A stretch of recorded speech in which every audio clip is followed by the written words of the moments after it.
Let's take a look at how a new user gets set up printing metric labels in QRlogix software.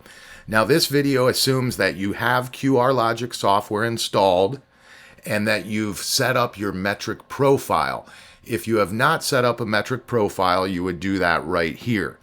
For the purpose of the video, we're going to use print to images, which allows us to print to a folder so you can see what the print jobs look like. Now, if you want to set up your printer, you do this here.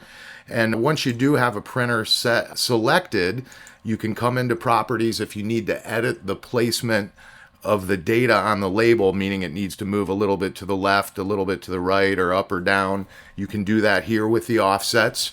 And then there's some other features and functions. You have the ability to access the printer drivers, things like that, from this properties button. But again, we're going to change to print to images for the purpose of the video. So first thing that a user would do is get their templates.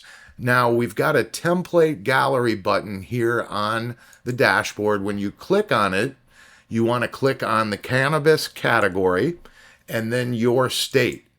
And then you'll have a selection of different templates for different use cases. In this case, we'll select the Vape 1 template.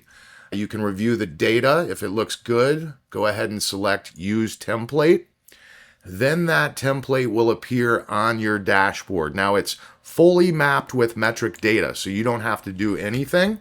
You can come in, take a look, make sure it's what you're hoping for. It is fully customizable. You can add, remove warnings and different things as needed. You can easily change the size of the label in Label Builder.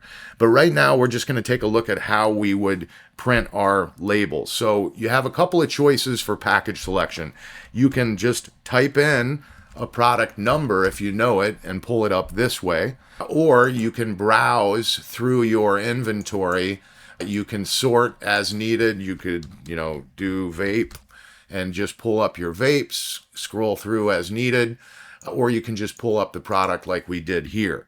It's going to draw all the data in from network, from Metrc. We see the lab test data you can access if needed, and then it's going to populate everything on the label. The only thing here that's missing is the expiration because we're in a demo environment. The Metrc demo environment does not have an expiration date.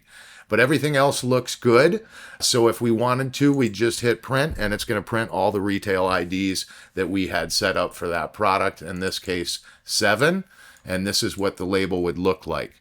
So it's super simple. All you have to do is get your template set up on your dashboard. And then when you click on a template, you can access your live metric inventory, select your product, click print, and that's it.